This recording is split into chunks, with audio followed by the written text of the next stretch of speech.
Praise వెళ్ళాడండి. Good morning. బాగున్నారా?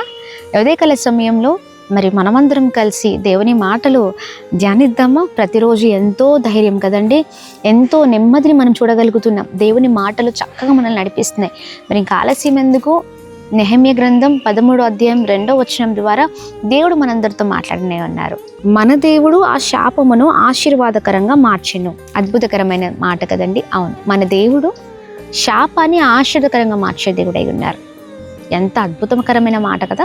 చూడండి, అమోనీయులు, మోయాబీలు మరి దేవుని ప్రజలైన ఇజ్రాయేలు వారికి సహాయము చేయకుండా వారు ఏం చేశారంటే శాపాన్ని మరి వారి పైన రిలీజ్ చేసి ఉన్నారు కదా. శాపము వారి జీవితంలో ఉండాలని వారిని శపిస్తూ ఉన్నారు. కానీ దేవుడు ఏం చేశారంటే వారి శాపాన్ని ఆశీర్వాదకరంగా మార్చారండి. ఎస్, మన జీవితంలో కూడా చాలామంది సహాయము చేయకుండా అడ్డుపడేవారు చాలామంది ఉన్నారు. అవునా కదా?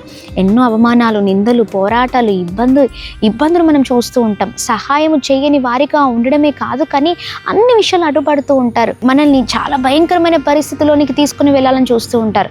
కానీ నమ్మదగిన దేవుడు మన దేవుడు అండి. ఆయన అన్ని చూస్తున్న దేవుడిగా ఉన్నారు.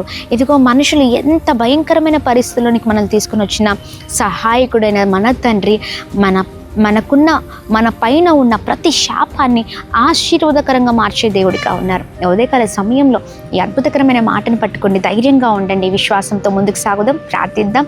ప్రతి శాపం ఆశీర్వాదకరంగా మార్చబడబోతుంది. Praise the lord. God bless you all.